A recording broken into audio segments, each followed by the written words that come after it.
बिस्मिल्लाहिर्रहमानिर्रहीम। अस्सलाम वालेकुम क्लास। आज के फाइनेंशियल अकाउंटिंग के लेक्चर में जो टॉपिक हम डिस्कस करेंगे वो है बैलेंस शीट।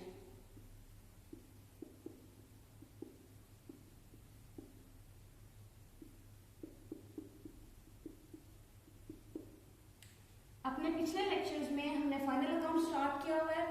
ये फाइनल अकाउंट का ही पार्ट है। हमने कहा फाइनल अकाउंट में हम बेसिकली 3 स्टेटमेंट बनाते हैं: trading account, profit and loss account और बैलेंस शीट। ट्रेडिंग अकाउंट और प्रॉफिट एंड लॉस अकाउंट को पहले हमने सेपरेटली बनाना सीखा था, यानी अलग अलग स्टेटमेंट बनाई थी। फिर हमने दोनों की एक ही स्टेटमेंट में इकट्ठा कर दिया था, जिसका नाम हमने रखा था trading and profit and loss account. हमने कहा फाइनल अकाउंट में जो दूसरी स्टेटमेंट आएगी या लास्ट स्टेटमेंट है वो है बैलेंस शीट। ट्रेडिंग और प्रॉफिट एंड लॉस अकाउंट से हमने नेट प्रॉफिट या नेट लॉस निकाला था। ट्रेडिंग अकाउंट हमें ग्रॉस प्रॉफिट के बारे में बता रहा होता है या ग्रॉस लॉस के बारे में बता रहा होता है, और प्रॉफिट एंड लॉस अकाउंट हमें नेट प्रॉफिट या लॉस के बारे में बता रहा होता है। जो तीसरी या लास्ट स्टेटमेंट फाइनल अकाउंट में बनती है वो है बैलेंस शीट। बैलेंस शीट हमें बेसिकली बिजनेस की फाइनेंशियल पोजीशन के बारे में बता रही होती है, यानी किसी पर्टिकुलर डेट पे बिजनेस ने कितने एसेट्स उसके कितने और कितनी उसकी लायबिलिटीज हैं जो उसने पे ऑफ करनी है। हमें कहा बेसिकली ये किस चीज के बारे में बताती है, ये फाइनेंशियल पोजीशन के बारे में बताती है। अगर इसको डिफाइन करें तो लिखे it is a statement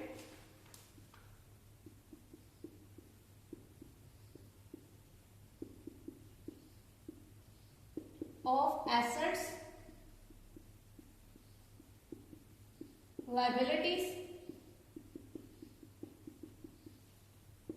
and owner equity या कैपिटल भी कहते हैं। अच्छा, इसमें हम ये इसका अगर फॉर्मेट की बात करें बैलेंस शीट का, हमने कि इसकी भी 2 साइड होती है, डेबिट साइड होती है और एक क्रेडिट साइड होती है। डेबिट साइड पे हम एसेट रिकॉर्ड करते हैं क्योंकि एसेट का नॉर्मली बैलेंस डेबिट होता है, और क्रेडिट साइड पर लायबिलिटी और कैपिटल रिकॉर्ड किए जाते हैं। आपको याद होगा जब हम लेजर बनाया था उससे पहले मैंने आपको नॉर्मल बैलेंसेस बताए थे कि एसेट और एक्सपेंस का दोनों का नॉर्मल बैलेंस डेबिट होता है, रेवेन्यू, लायबिलिटी और कैपिटल का जो बैलेंस होता है नॉर्मल वो क्रेडिट होता है। तो क्रेडिट साइड पे हम लायबिलिटीज रिकॉर्ड कर रहे होते हैं। एसेट के लायबिलिटीज को हम पहले डिफाइन कर चुके हैं स्टार्टिंग के डेफिनेशन में, लेकिन एक दफा फिर मैं आपको ओवरव्यू दे देती हूँ। अच्छा, इसको मैं रिमूव कर दूं। अच्छा जी, बैलेंस शीट में हमें क्या क्या चीजें रिकॉर्ड करते हैं? एक तो हम एसेट्स रिकॉर्ड करते हैं, दूसरा लायबिलिटीज रिकॉर्ड करते हैं, और थर्ड चीज जो रिकॉर्ड की जाती है वो है कैपिटल। एसेट्स क्या है? हमने कहा एसेट वो तमाम प्रॉपर्टीज ये चीजें हैं जो किसी भी बिजनेस की ओनरशिप के अंदर आती हैं। Things, all things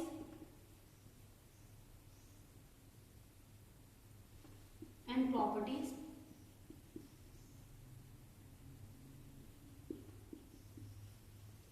under the ownership of the business.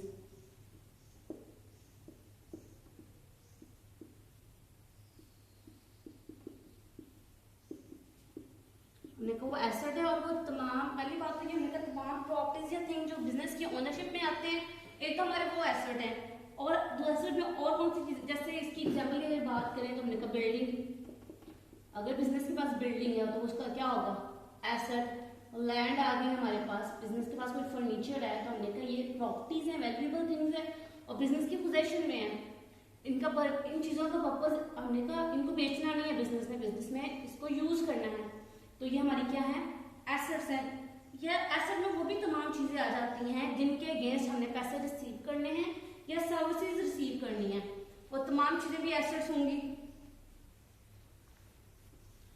एक तो हमने कहा प्रॉपर्टीज या वैल्यूएबल थिंग्स एसेट है, और दूसरी चीज एसेट क्या है, और उसमें ये भी चीजें शामिल हैं plus anything against which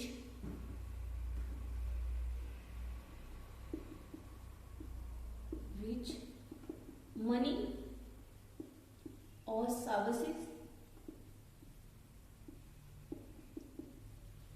will be received in future either। वो तमाम चीजें जिनके अगेंस्ट आप पैसे लेते हो या सर्विसेज रिसीव करनी है, अभी की नहीं है लेकिन करनी है, वो भी हमारे क्या होते हैं? एसेट होते हैं। इसकी एग्जांपल की अगर बात करें मनी या सर्विसेज की, तो हमने कहा एक तो हमारे पास आता है एक्रूड इनकम। एक टर्मिनोलॉजी है बेसिकली। एक्रूड इनकम क्या होती है कि वो इनकम जो आपने अर्न तो कर लिया लेकिन अगर कैश में अभी कैश में रिसीव नहीं की। अर्न करने का मतलब ये है कि जिसके अगेंस्ट आपने पैसे भी दे, आपने सर्विसेज प्रोवाइड कर दी हैं लेकिन अभी आप वो इनकम आपको मिली नहीं है। सपोज हमने कहा मिस्टर ए है, वो जॉब कर रहा है मिस्टर बी के पास।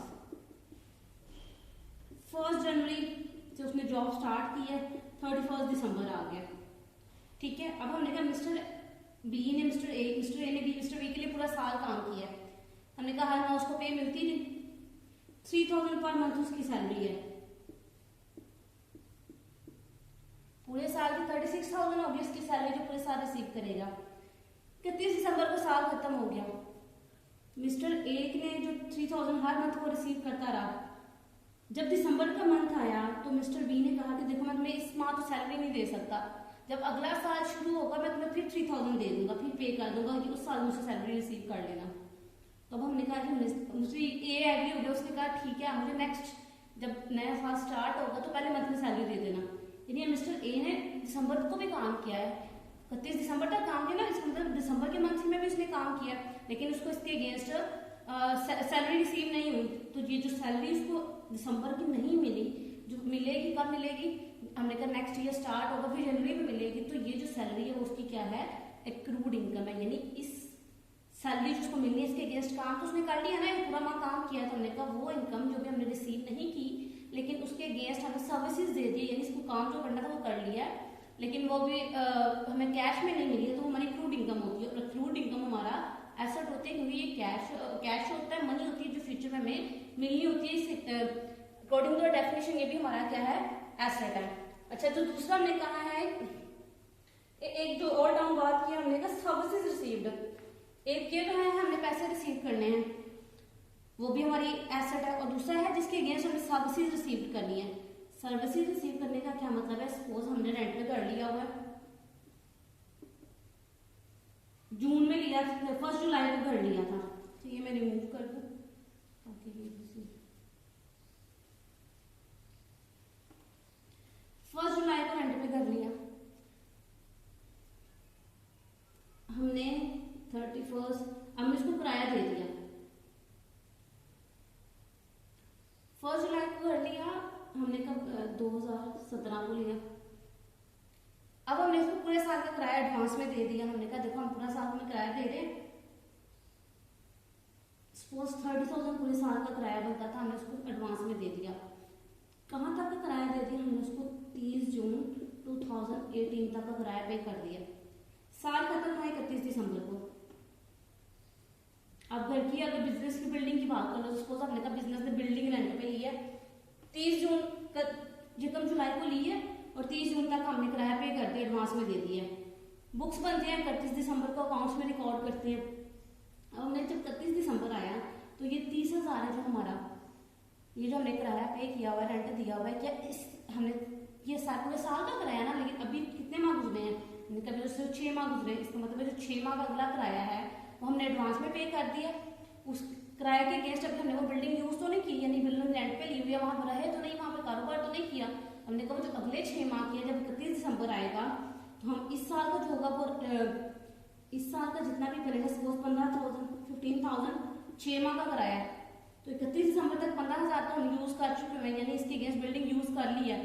15,000 जो रिमेनिंग है उसके अगेंस्ट बिल्डिंग यूज नहीं किया, ये फ्यूचर में करेंगे, यानी सर्विसेज रिसीव करेंगे इसके अगेंस्ट। फ्यूचर में हम इस बिल्डिंग को यूज करने का हक रखते हैं क्योंकि हमने इसके अगेंस्ट पैसे दिए हुए हैं, यानी ये जो वहां रहने की सर्विस है वो हम फ्यूचर में रिसीव करेंगे, तो ये भी हमारा क्या होगा, एसेट ही होगा। अच्छा, ये थी हमने कहा एसेट। लायबिलिटी क्या है, हमने कहा कोई भी डेट जो बिजनेस ने पे करना होता है, यानी डेट लायबल, तो हमने कहा जो पे करना होता है वो हमारी लायबिलिटी होती है। और कैपिटल क्या है, कोई भी अमाउंट जो ओनर दे रहा है बिजनेस को वो कैपिटल है। डेफिनेशन हम पहले लेक्चर में स्टार्टिंग में कर चुके हुए हैं। अच्छा, अब हम बात करते हैं इसके फॉर्मेट की बात करते हैं, फिर मैं आपको एसेट की टाइप और लायबिलिटीज के बारे में। उसकी लायबिलिटी की।